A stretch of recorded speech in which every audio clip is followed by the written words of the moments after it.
सम्मानित किसान साथियों, सादर जय बलराम।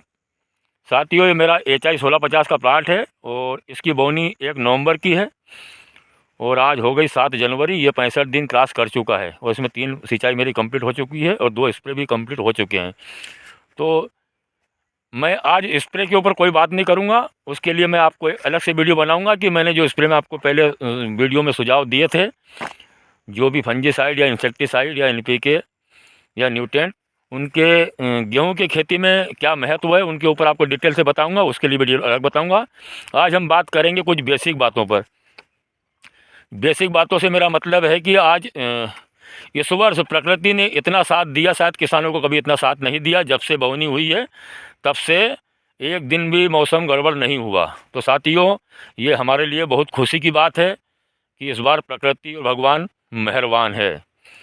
और ऐसी प्रकृति के सहयोग के बाद भी अगर कोई किसान दुखी है, अच्छे साल में उसका मन दुखी है कि मेरी फसल गेहूं की इस बार कमज़ोर रह गई, तो साथियों, इसमें क्लाइमेट का कहीं से कहीं तक दोष नहीं है। इसमें हमें कुछ विचार करने की ज़रूरत है कि इतने अच्छे क्लाइमेट में भी हमारी फसल क्यों कमज़ोर रही, हम कहाँ गलती कर रहे हैं। हम सिर्फ उसके ऊपर बात करेंगे। तो साथियों, मैं आज आपको 4-5 पॉइंट ऐसे बताऊँगा जो उसी विषय पर रहेंगे और शायद आपको भी मेरी बात समझ में आएगी और आप उससे संतुष्ट रहेंगे। और संतुष्ट रहने के बाद शायद आप आने वाले भविष्य में जो साथी कोई नुकसान उठा चुके हैं वो तो सबक लेंगे ही, और हम भी कभी ऐसी गलती न करें ताकि वो हमारे साथ भी ऐसा कहीं नुकसान की घटना घटे। तो साथियों, मामला गंभीर है। गंभीर से मेरा मतलब कि इस बार काफ़ी किसान मेरे संपर्क में ऐसे रहे कि हमने गेहूं की खेती में सब कुछ किया, इसके बाद में भी हमारे प्लाट में पीलापन नहीं ख़त्म हुआ। उसकी जो मेन वजह है, जो उनके कारण है संभावित, उनके हम ऊपर ही बात करेंगे ताकि हम ऐसे नुकसान से बच जाएं। तो साथियों, ऐसे क्या कारण रहे जो गेहूं की खेती इस बार कुछ साथियों की कमज़ोर रही। तो मेरी नज़र में 4 कारण ऐसे हैं, मैं उनको आपको क्रमवार एक-एक बताऊंगा तो शायद आप समझ जाएंगे। सबसे पहली गलती हमारी ये रही कि बारिश इस बार लेट रही, ज़मीन में नमी ख़त्म नहीं हुई और हमने बोनी में जल्दी कर ली। तो उसमें ये हुआ कि ज़मीन की नमी ख़त्म नहीं होने से हमारी फसल का उठाव नहीं हुआ। अगर एक बार ज़मीन सूख जाती तो हमारी फसल उठाव कर लेती। उठाव नहीं करने की एक मुख्य वजह है कि अधिक नमी ज़मीन में होने से हमारे पौधे जो NPK न्यूट्रिएंट उठाना चाहिए वो नहीं उठा पाया। तो साथियों, ये सबसे बड़ी हमारी एक चूक रही। दूसरी गलती ये रही कि हमने जल्दीबाजी में कल्टीवेटर घिसे, ढंग से ज़मीन को नहीं फोड़ी और ऊपर से रोटावेटर कर दिया। रोटावेटर ऐसा किया कि हमने कोशिश करी कि हमारी ज़मीन फूट जाए। ज़मीन को फोड़ने के चक्कर में नीचे ज़मीन में नमी थी, उसमें एक लेयर बन गई।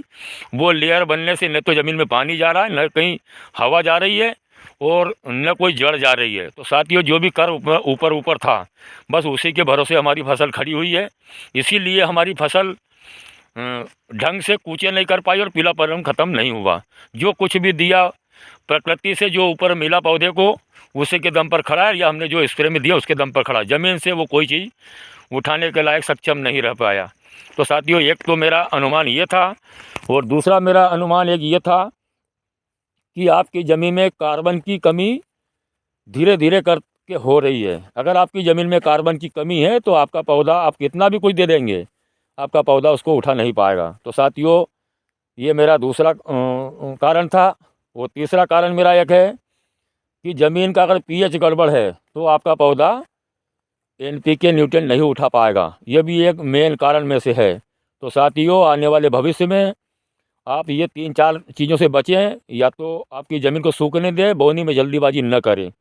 दूसरी बात, pH और कार्बन की जांच मिट्टी की ज़रूर करवाएं और 2 चीज़ के ऊपर ज़्यादा फोकस करें। अगर pH गड़बड़ आता है तो उसके लिए जो भी आपको गाइडेंस मिले उसके ऊपर आप काम करें। रही बात कार्बन की, तो कार्बन कोई रातों रात बढ़ने वाली चीज़ नहीं है, न रातों रात घटने वाली चीज़ है। कार्बन जिस प्रकार से घटा है उसी प्रकार से बढ़ेगा भी। तो साथियों, कार्बन बढ़ाने के लिए सबसे अच्छा तरीका है गोबर की खाद पकी हुई, तो वो संभव नहीं है। तो हम इसके ऑप्शन पर बात करेंगे, तो ऑप्शन है हम हरी खाद बो करके ज़मीन को एक आध साल रेस्ट लेने दें, या ज़मीन में गहरी जुताई करके उसको छोड़ दें, थोड़ी चार्ज होने दें। जो भी ज़मीन से वेस्ट निकलता है हमारा, चाहे मूंग का हो, चने का हो, गेहूं का हो, मक्का का हो, इनको हम ज़मीन में ही मिलाएं। इनके निपटारे के लिए जितने ज़रूरी प्रबंध वो सारे करें। अगर आपने इसको कच्चा पीस के छोड़ दिया तो आप बोनी नहीं बो सकते। तो साथियों, इसको आप ज़मीन में ऐसा दबाएं ताकि आपको बोनी में दिक्कत ना आए। आप जब इन चीज़ों को, आप कच्चे वेस्ट को ज़मीन में दबाएंगे तो स्वाभाविक बात है आपकी ज़मीन में ये नाइट्रोजन की कमी करेंगे।